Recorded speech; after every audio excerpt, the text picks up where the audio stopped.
हम लोग बिजनेस को छोड़ क्यों देते हैं? हम लोग बिजनेस को, मैं स्पेशली आज की बात उन लोगों के साथ में कर रहा हूं जो लंबे समय तक आरसीएम बिजनेस में काम कर रहे हैं, लंबे समय तक। कुछ लोगों के लिए लंबा समय होता है 2 महीने, वो 2 महीने कोई मान लेते हैं कि यार बहुत दिन हो गए सर, कुछ बन नहीं रहा है। कुछ लोगों के लिए लंबा समय होता है 2 साल, और कुछ लोगों के लिए हो सकता है कि वो 10 साल से काम कर रहे हैं, लेकिन उनको अपने डिजायर रिजल्ट नहीं मिले हैं। जो उन्होंने सोचा था वो नहीं मिला है, अभी तक नहीं मिला है। तो जब उस प्रकार की स्थिति आ जाती है, जो आपको डिजायर रिजल्ट नहीं मिले हैं, तो हमें कुछ प्रॉब्लम्स नजर आती हैं। वो फिर बिजनेस हमारे लिए एक समस्या के रूप में हमें दिखने लग जाता है। तो ये बिजनेस में भी और जिंदगी के दूसरे क्षेत्रों में भी आपके सामने जब भी प्रॉब्लम्स आती हैं, आप उन प्रॉब्लम्स को किस प्रकार से देखते हैं, वो बहुत ज्यादा इंपॉर्टेंट है। आपका बिजनेस नहीं बढ़ रहा है, प्रॉब्लम है, आप किस रूप में देखिए? इस रूप में देखिए कि every one has their problems. इस दुनिया में हर व्यक्ति के पास में समस्याएं हैं, एवरीवन। बस उसके पास में नहीं है जो दुनिया छोड़ के चले जा चुके हैं। लिविंग ह्यूमन बीइंग के साथ में प्रॉब्लम है और रहेंगे हर किसी के पास में। फर्क यह है कि आप और मैं सामान्य व्यक्ति हैं तो हमारी सामान्य प्रॉब्लम है। प्रधानमंत्री नरेंद्र मोदी के पास में प्रॉब्लम बड़ी है।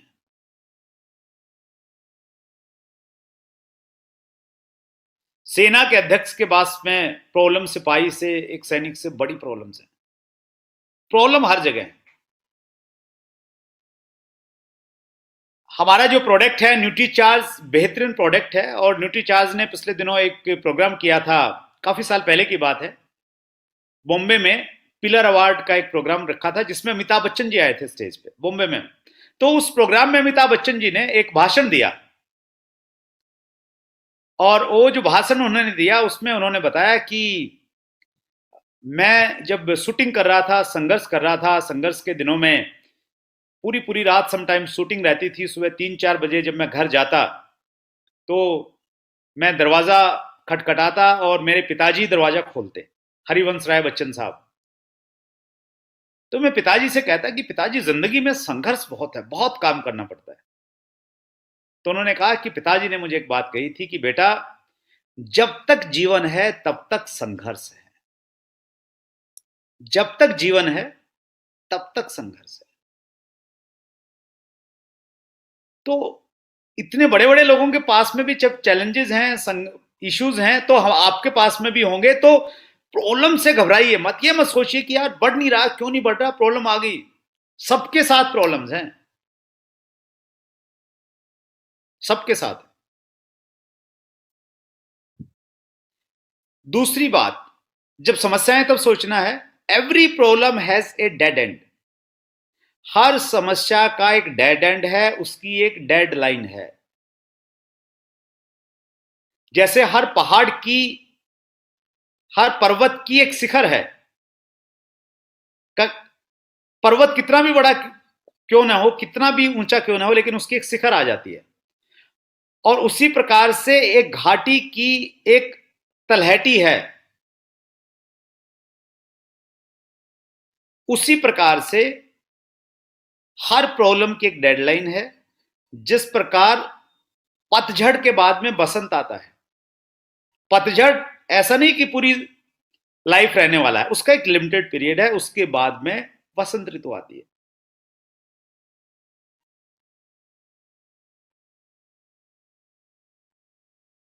और जो लोग, जिनको मालूम नहीं है इस प्रोसेस का, एक मुझे कहानी याद आ रही है कि एक किसान था और उसका एक बेटा था। सर्दी बहुत ज्यादा थी, बर्फ के एरिया में वो लोग रहते थे, बहुत सारी बर्फ वहां पे गिरती थी। और सर्दी में, बर्फ के दिनों में लकड़ी की बहुत जरूरत रहती थी, गर्मी पैदा करने के लिए। तो किसान के बेटे ने देखा कि एक पेड़ है और वो पेड़ बिल्कुल सूख गया है, उसके पत्ते झड़ गए हैं सारे के सारे। और उसने उस पेड़ को काट दिया, और काट के जब वो घर लेके आया जलाने के लिए, तो उसके पिताजी ने उसको बोला कि तूने ये क्या किया, तुमने एक अच्छे पेड़ को, जिंदा पेड़ को काट दिया। तो उसने कहा पिताजी जिंदा पेड़ नहीं था, इसको एक पत्ता नहीं था, ये बिल्कुल सूख गया था। तो उसके पिताजी ने कहा कि बेटा ये भी जाड़े की ऋतु में ये तुम्हें सूखा हुआ दिखाई रहा है, इसके पत्ते झड़ गए हैं, लेकिन जब मौसम बदलेगा इस पे दोबारा पत्ते आएंगे, इस पे दोबारा फूल आएंगे, इस पे दोबारा फल आएंगे। मैसेज ये है कि जब आपकी जिंदगी में चैलेंजेस हो ना, उस समय आपको कोई भी ऐसा डिसीजन नहीं लेना चाहिए। तीसरा पॉइंट है every problem comes with an opportunity. बहुत इंपॉर्टेंट चीज है, every problem comes with an opportunity. जब भी कोई समस्या आएगी हमारी जिंदगी में, वो एक अवसर साथ में लेके आएगी।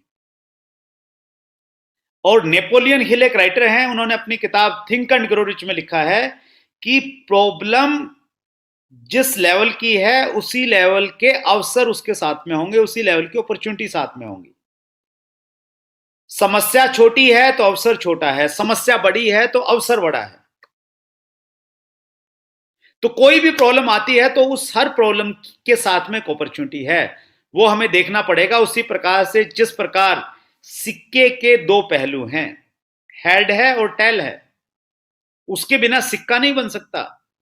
उसी प्रकार से कोई भी घटना जब हमारी जिंदगी में घटती है तो उसका एक पक्ष समस्या है और दूसरा पक्ष उसकी अपॉर्चुनिटी है उसके साथ में।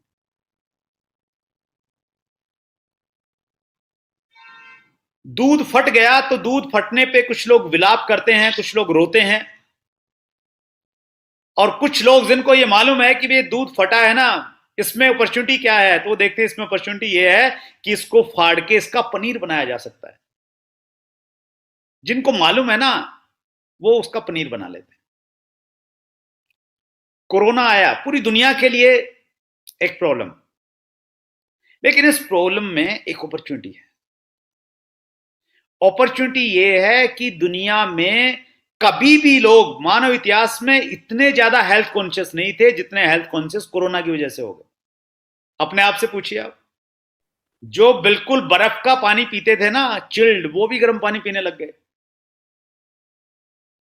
जो फल फ्रूट सब्जी नहीं खाते थे वो फल फ्रूट सब्जी खाने लग गए, सलाद खाने लग गए घर में बच्चे, तला पला सब छोड़ दिया। अपॉर्चुनिटी है, हेल्थ अवेयरनेस, हेल्थ कॉन्शियस हो गए लोग। तो हर प्रॉब्लम में एक अपॉर्चुनिटी है, आपके अंदर वो नजर होनी चाहिए, वो नजरिया आपको डेवलप करना पड़ेगा कि कोरोना में भी आपको अच्छी चीज नजर आ जाए।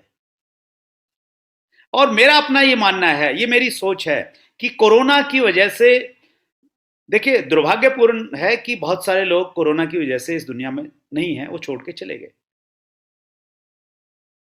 लेकिन एक पक्ष ये भी है कि जो लोग हैं वो लंबी जिंदगी जिएंगे और ज्यादा स्वस्थ जिंदगी जिएंगे। क्यों?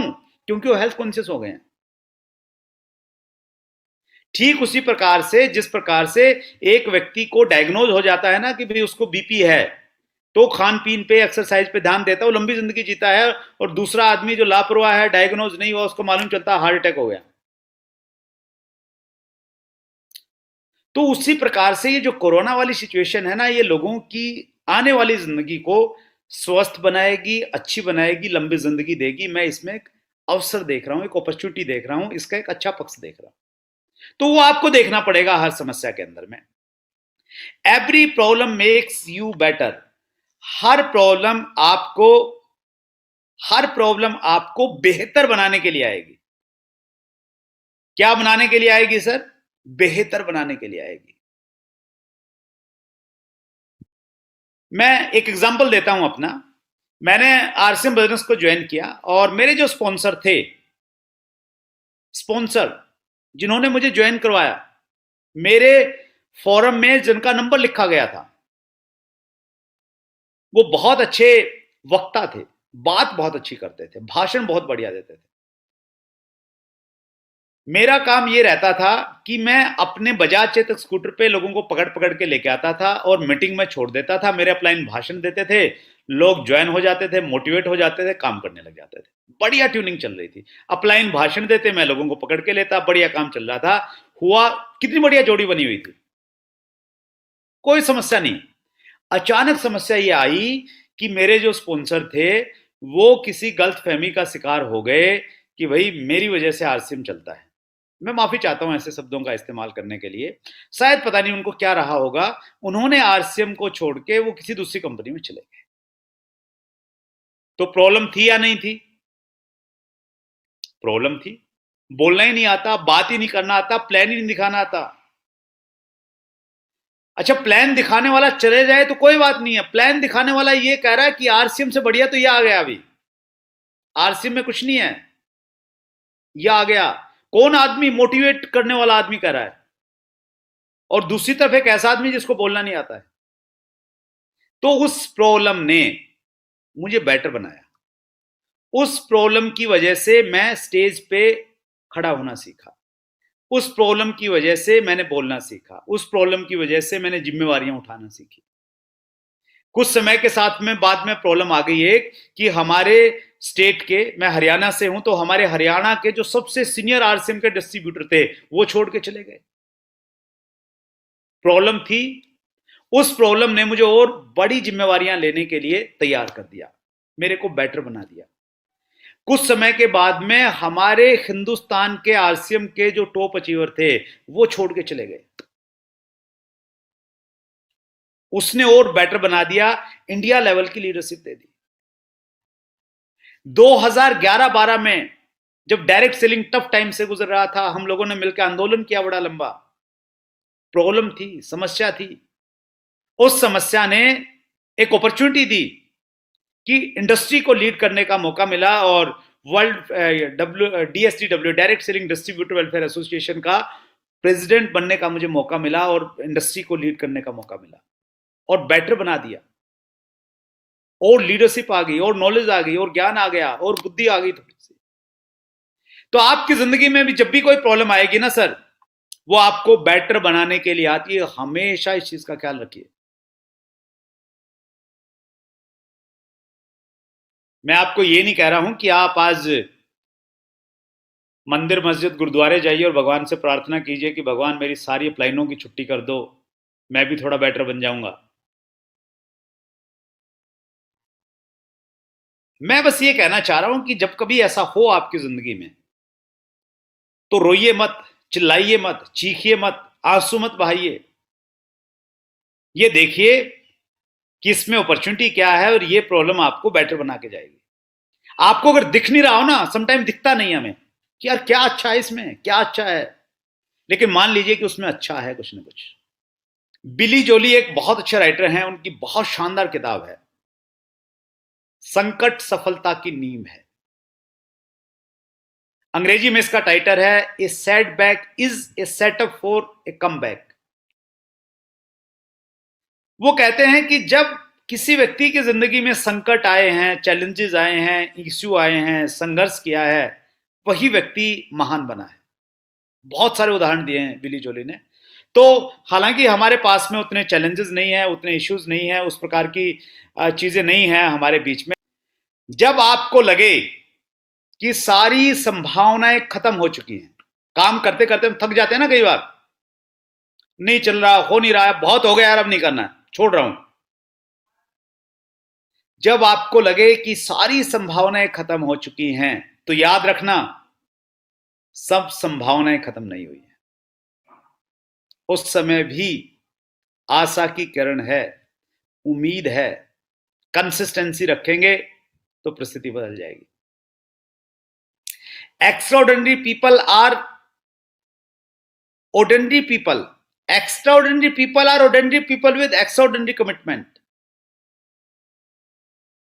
महान लोग वो साधारण लोग होते हैं जिनका संकल्प जो है वो महान होता है।